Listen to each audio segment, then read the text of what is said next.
is ATN Global News. First, the headlines.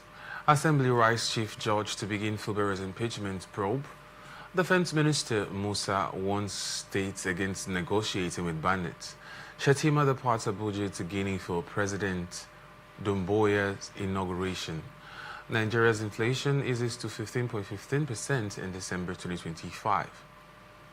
Trump threatens military deployment over Minnesota protest. Ndidi backs Chell to remain Super Eagles coach. Burna Boy to headline AFCON Fan Zone finale.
State House of Assembly on Friday moved closer to impeaching Governor Siminalayi Fubara and his deputy, Professor Ngozi Mma-Odu, as it called on the Chief Judge of the state, Justice Simeon Chibuzo Amadi, to set up a panel to investigate allegations of gross misconduct against them.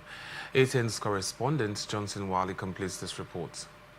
The Rivers State House of Assembly on Friday moved closer to impeaching Governor Siminalayi Fubara and his deputy, Professor Ngozi Mma-Odu, after calling on the Chief Judge of the state, Justice Simeon Chibuzo Amadi, to set up a panel to investigate allegations of gross misconduct against them.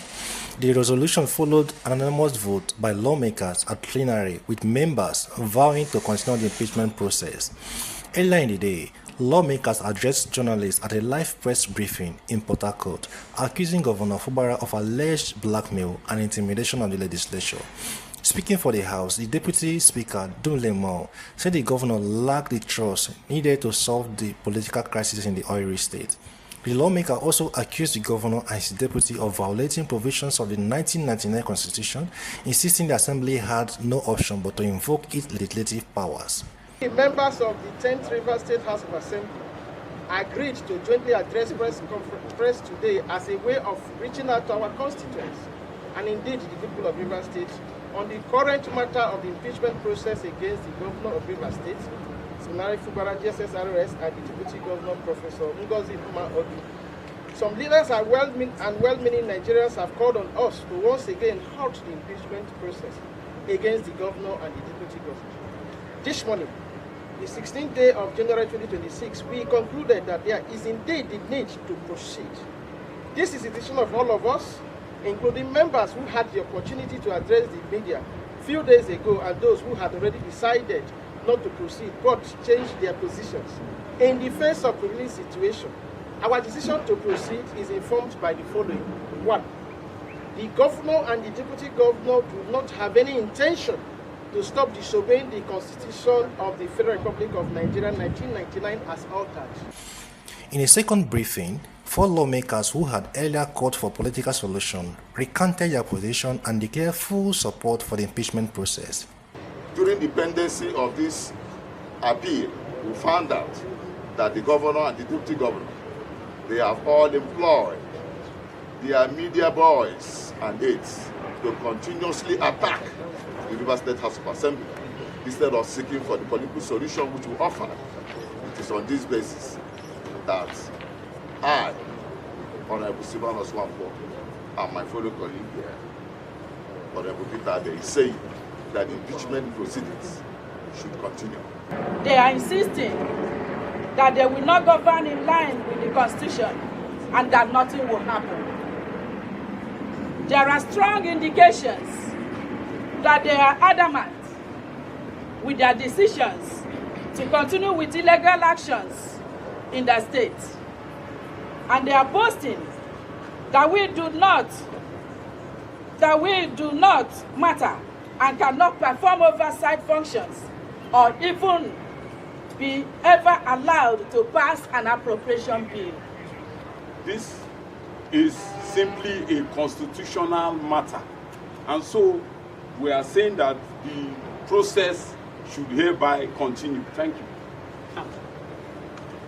Recall that on Wednesday, the 14th of January 2025, Honorable Emilia Loki Yamadi and I addressed the media and stated that we are willing to adopt a political solution to the matter affecting the governor and his deputy governor removal from office. Regrettably, the governor and deputy governor have sent signals to us that they are not prepared to retrace their steps and govern in line with the Constitution. They are adamant. We are now convinced that their strategy is to intimidate us. A third briefing followed from lawmakers of a jaw extraction who warned against ethnicizing the impeachment process, stressing that it is a constitutional matter, not a tribal matter. Today, we are here to tell Rivers people that what we are doing, it is constitutional. There is no ethnic coloration to it. Nobody should bring in ethnicity. We are here to defend the Constitution of the Federal Republic of Nigeria, 1999, as amended. Therefore, we have urged Mr. Speaker to reconvene this House for us to sit and continue with the impeachment process. I would love to clarify that impeachment is one of the mechanisms set up in the Constitution for checks and balances. Impeachment is not and should not have any ethnic agenda. The strategy of the governor, I must tell you, is to murder democracy. The strategy of the governor is to eliminate the legislative arm of government. So it's quite unfortunate. I can't help it. It's a constitutional matter. Shortly after the briefing, lawmakers proceeded to the chambers where the Speaker, Right Honorable Martins Chike Amehule, put the motion to a vote, saying the House was acting within the Constitution as lawmakers anonymously resolved to request the Chief Judge of the State, Justice Simeon Amade, to constitute a panel to investigate allegations of gross misconduct against the governor and his deputy. Members who are in support that the notice of allegations of gross misconduct against His Excellency Sir Samuel Fubara, GSSRS, Governor of the State, be investigated, indicate by raising their hands.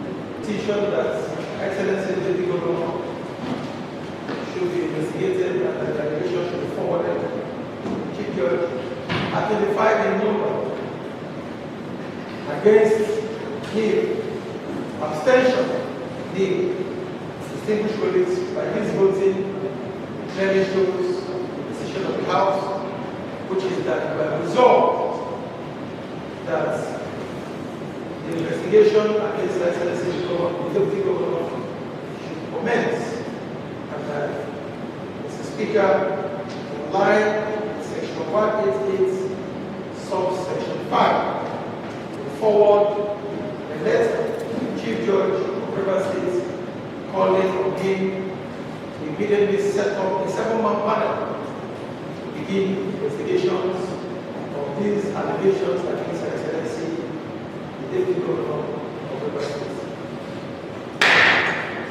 I am Johnson Wale, Atlantic Television Network, Port Harcourt.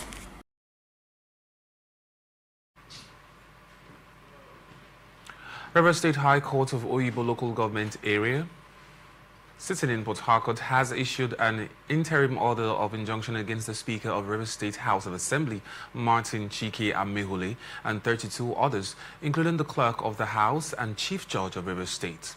The order restrained the Chief Judge of the state, Justice Simeon Chibozo Amadi, from receiving, forwarding, considering and/or, however, acting on any requests, resolution, articles of impeachment, or other document or communication from 1 to 27 defendants for the purposes of constituting a panel to investigate the purported allegations of misconduct against the governor and his deputy for 7 days.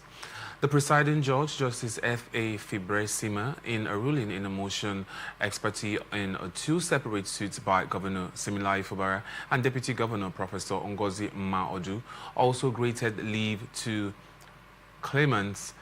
applicants to serve the interim order, the originating processes in the suits, and all other subsequent process meant for first to 31 defendants at the gate of the Rivers State Assembly Quarter. The court also directed that the interim order, the originating processes in the suits to the serve on the number 32 dependents on who is the Chief Judge of the state through any staff of judiciary at the Chief Judge's chambers within the high premises.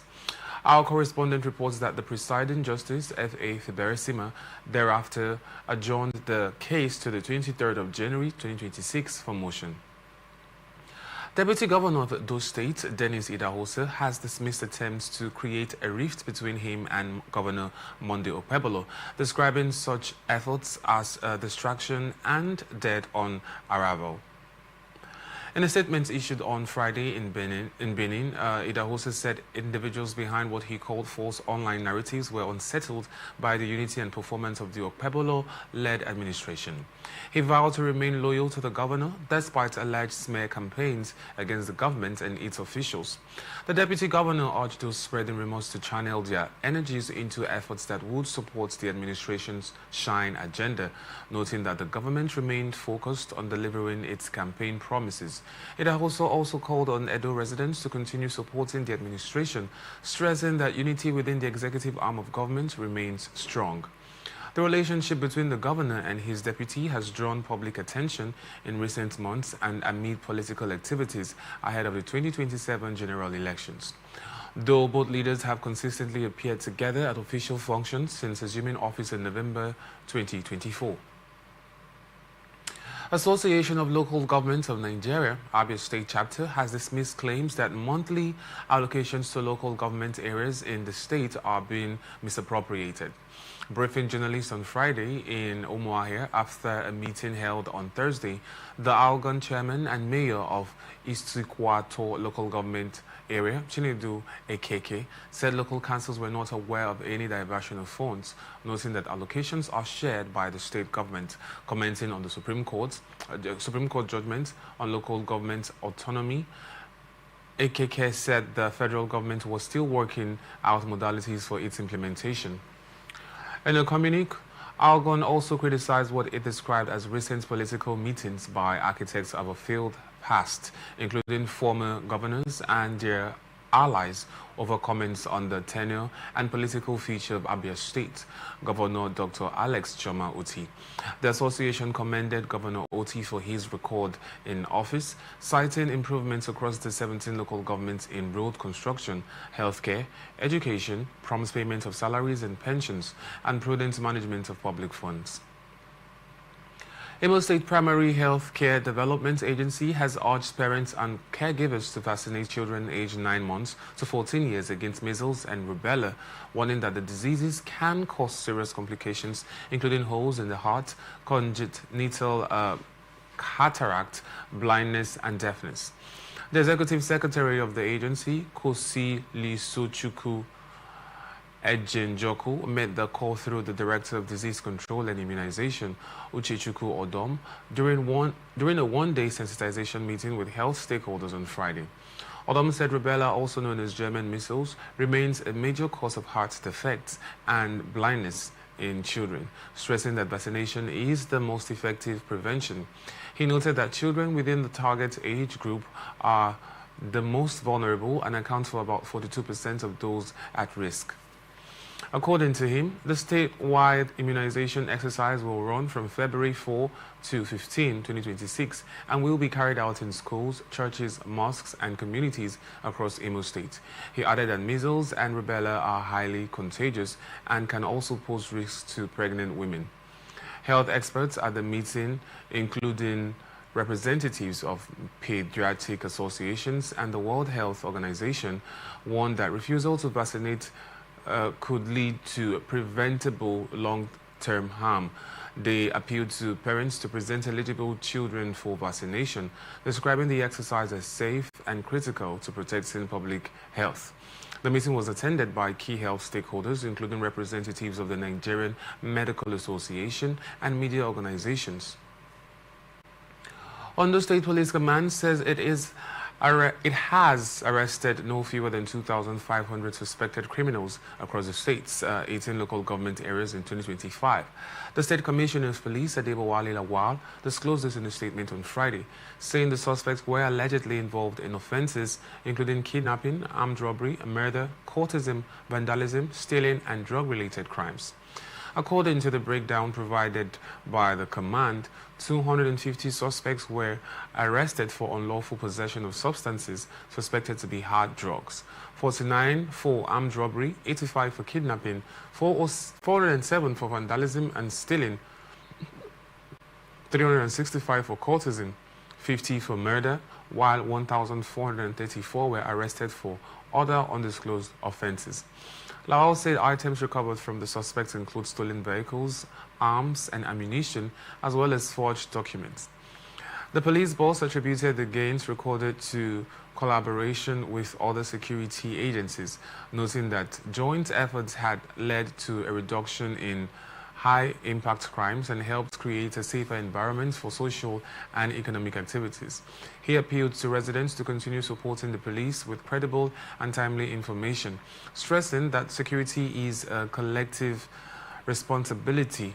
Lawal also paid tribute to officers who lost their lives in the line of duty during the year, describing them as gallant and dedicated personnel whose sacrifices would not be forgotten. There was panic among residents of the Odo Kekere community in the Ikorodu area of Lagos State on Thursday evening following the collapse of a building within a public school. The incident occurred after school hours and was accompanied by a loud sound that alarmed residents in nearby buildings. Confirming the incident, the Lagos State government, through the Special Committee on Rehabilitation of Public Schools, said the collapsed structure was a bungalow classroom block. The government, however, confirms that no casualty was recorded. In a statement on Friday, the agency said all pupils were safe and expressed regret over the incident. SCRPS disclosed that the affected classroom block had already been marked for demolition to make way for a new structure. It also announced that Governor Babajide Sanwo-Olu has ordered the immediate relocation of pupils to nearby schools to prevent disruption of academic activities. The agency added that officials would conduct an on-the-spot assessment to enable the government commence construction of a modern classroom block to accommodate the school's growing population. The incident adds to a series of building collapses recorded in Lagos in recent months, raising renewed concerns about building safety in the state. Chairman of the Osun State Independent Electoral Commission, Hashim Abioye, has commended the judiciary following the dismissal of a suit by the All Progressives Congress challenging his appointment. Justice Adefumilola Demi Ajayi of the Federal High Court, sitting in Osogbo, dismissed the suit for lack of jurisdiction, ruling that the APC failed to comply with statutory requirements before approaching the court. In the amended originating summons dated January 16, 2025, the APC had alleged that Abioye was a card-carrying member of the ruling People Democratic Party and asked the court to restrain him from acting as OSEC chairman. The party also sought a declaration that Governor Ademola Adeleke could not validly nominate him. Besides Abioye, the suit listed several defendants, including the Attorney Generals of the Federation and Osun State, the Independent National Electoral Commission, the Osun State House of Assembly and its Speaker, Adewale Egbedun, as well as OSEC. In her judgment, Justice Demi Ajayi held that the APC failed to serve the Osun State House of Assembly a necessary party with a mandatory 3-month pre-action notice as required under the Osun State House of Assembly. The omission, she ruled, ordered the suits incompetent. Reacting, Abioye said the judgment reaffirmed his position and validated actions taken by the commission under his leadership.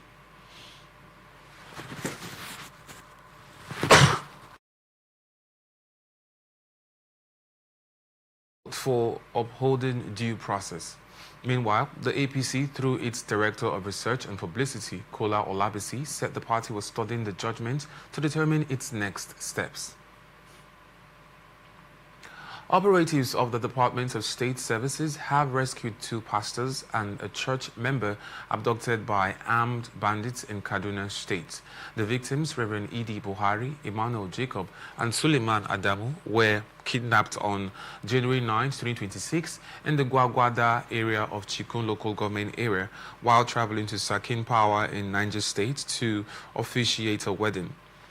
Chairman of the Christian Association of Nigeria in the 19 northern states and the FCT, Reverend John Joseph Hayab, confirmed that the victims were rescued alive during ongoing DSS security operations in Niger State.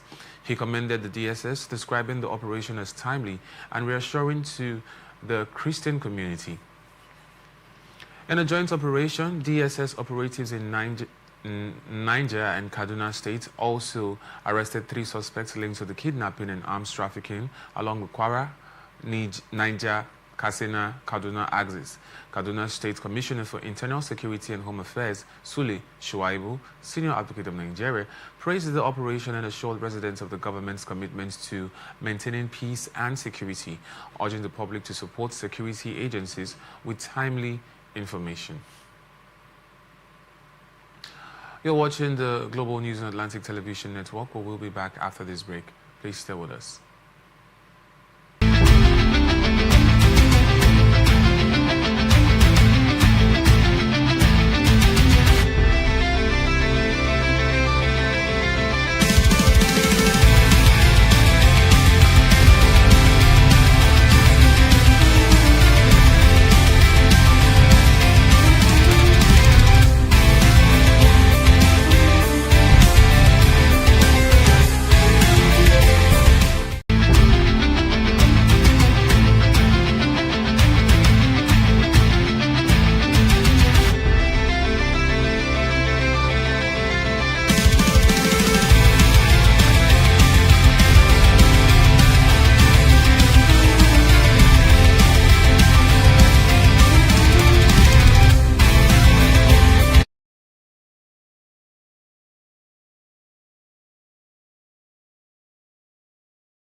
Welcome back. This is the Global News on Atlantic Television Network.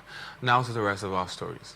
Vice President Kashim Shettima has departed Abuja for Guinea-Conakry to attend the inauguration of President Mamadi Doumbouya. His media aide, Stanley Nkwocha, disclosed this in a statement on Friday, noting that Shettima would later proceed to Davos, Switzerland, for the 56th annual meeting of the World Economic Forum. President Doumbouya's inauguration is scheduled for Saturday, January 17, at the GLC Stadium in Conakry, following his election victory. The statement said Shettima's participation aligns with Nigeria's leadership role in ECOWAS, supporting Guinea's return to constitutional order after a 4-year transition, while also strengthening bilateral trade and economic cooperation under President Bola Tinubu's renewed hope agenda. Minority caucus of the House of Representatives has paid tribute to military personnel who lost their lives in the defense of Nigeria as the nation marks the 2026 Armed Forces Remembrance Day on January 15. In a statement issued in Abuja, the caucus described the day as a solemn moment for national reflection on the sacrifices of both past and serving members of the Nigerian Armed Forces. It praised the bravery and commitment of the military in confronting terrorism, banditry, kidnapping, and other security threats across the country.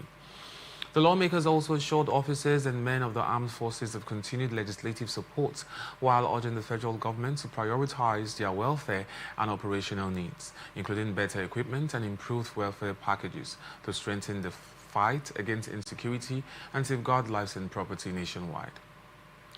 Minister of Defense General Christopher Musa, retired, has warned that state governments against entering into peace deals with bandits, describing such moves as dangerous and counterproductive.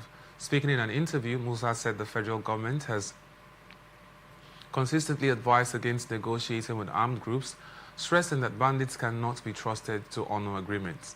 He said negotiations embolden criminal networks, weaken military operations, and prolong insecurity, adding that there would be no negotiated settlements, ransom payments, or legitimization of armed groups. The defense minister urged governors to align with federal security strategies based on sustained military pressure, intelligence-led operations, and community cooperation.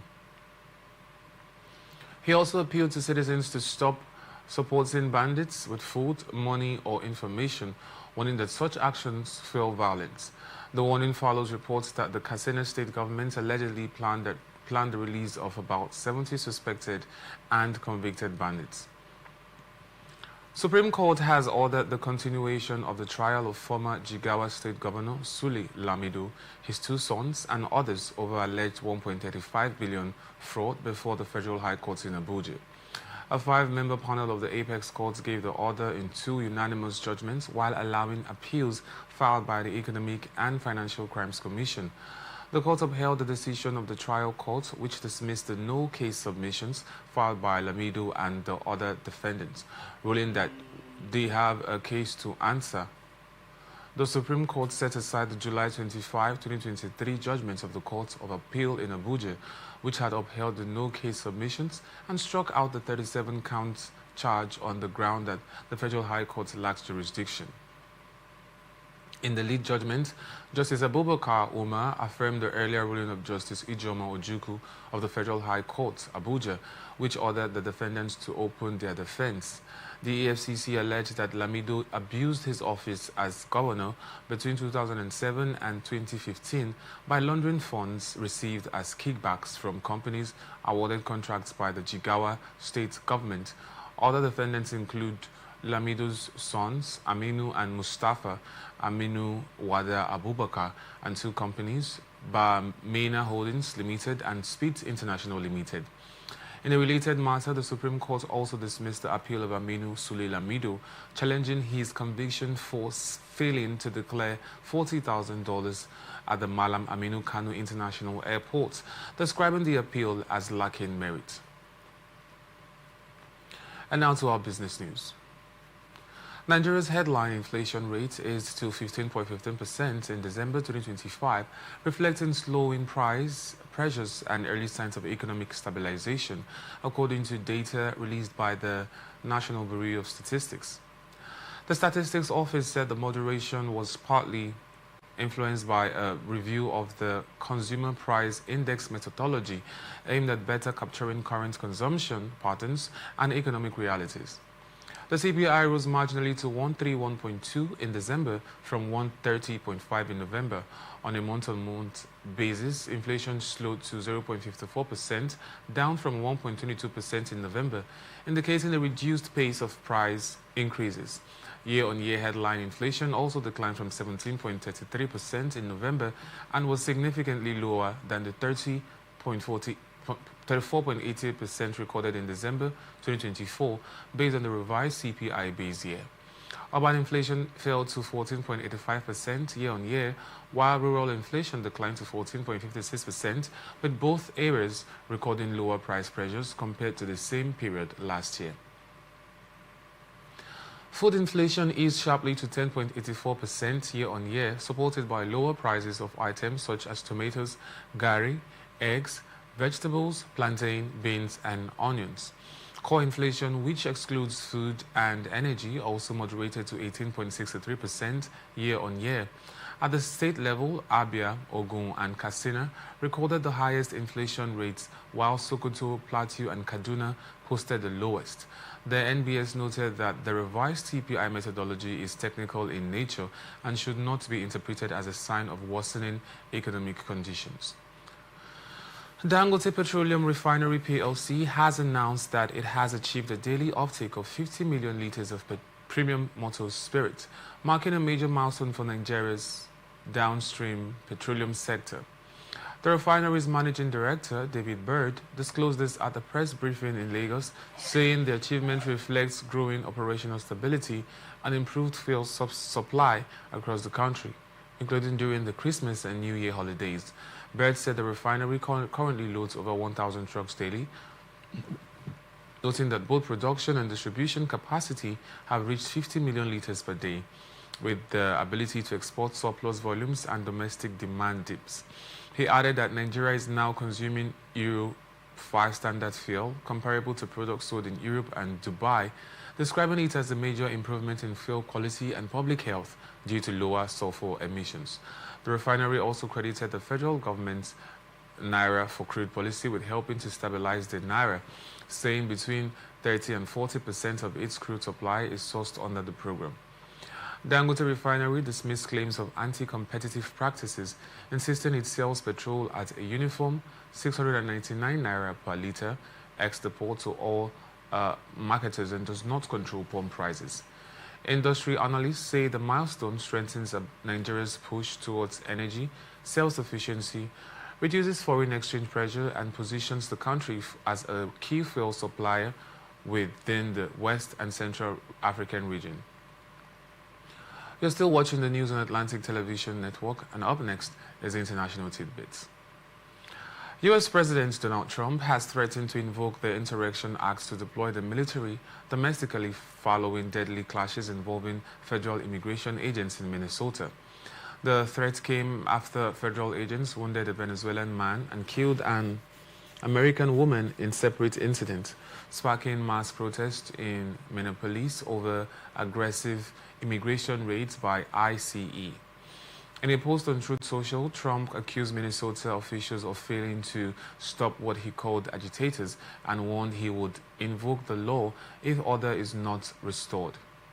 Minnesota Governor Tim Walz accused federal agents of excessive force, urging peaceful protests and calling on the Trump administration to end the crackdown.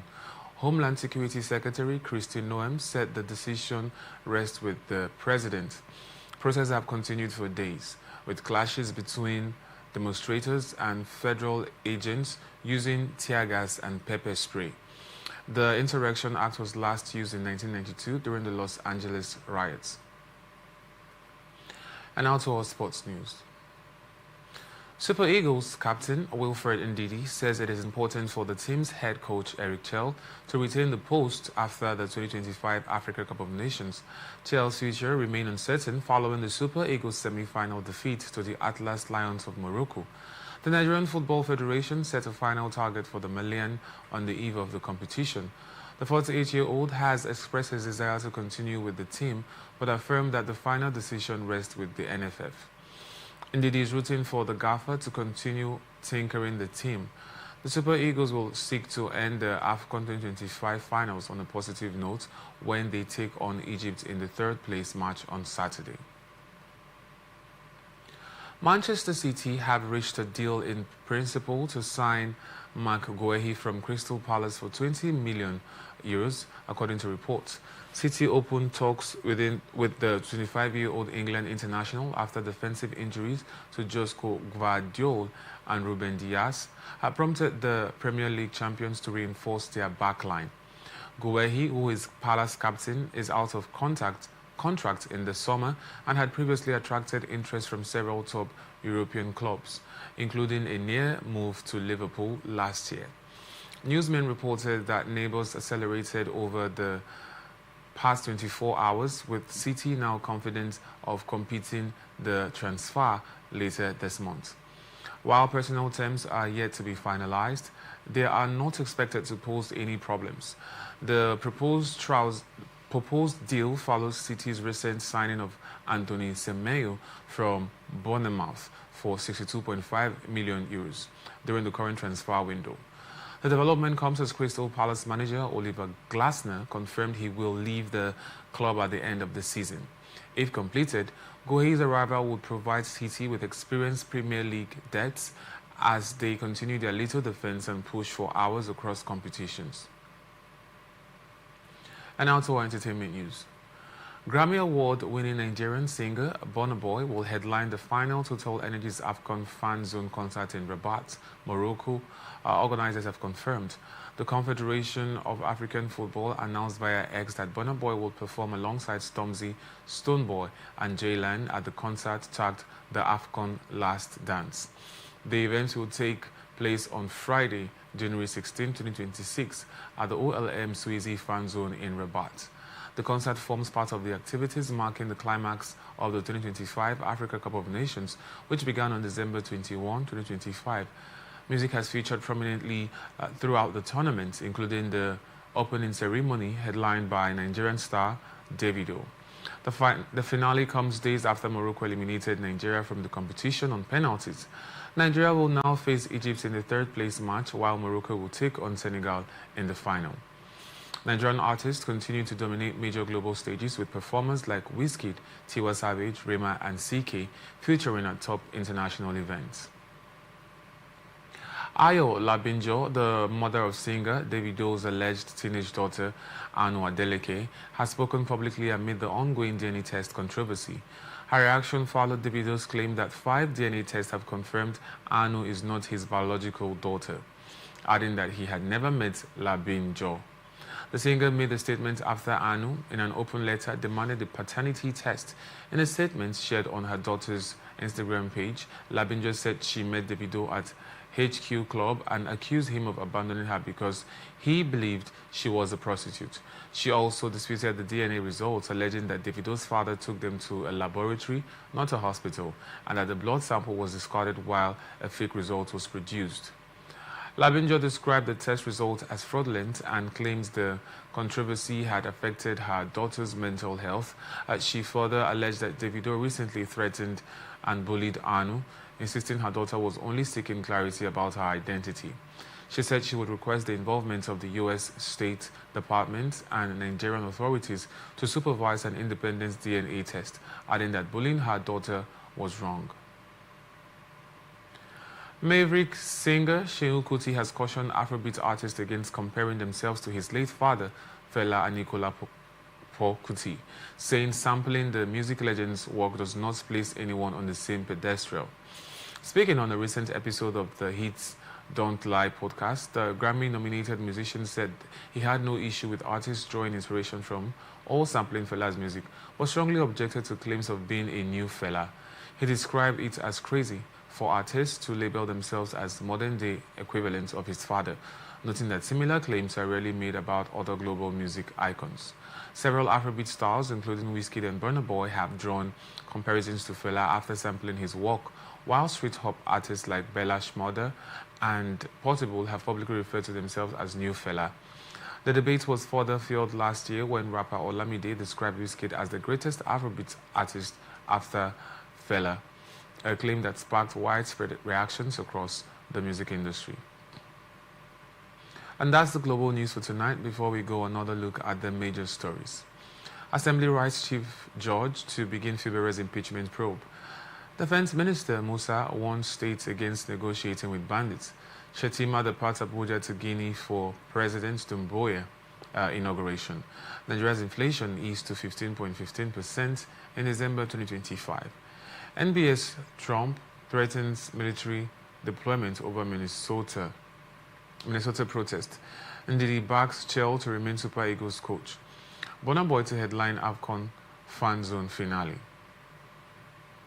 I am Francis Necker. Thank you for watching. You can follow us on our social media platforms on Twitter, now X, at Atlantic TV Net, Facebook and YouTube at Atlantic Television Network, on Instagram at Atlantic TV Network. Watch us live on our website, atlanticnetwork.tv. Remember, peace and unity are the pathways to progress. Thank you for watching.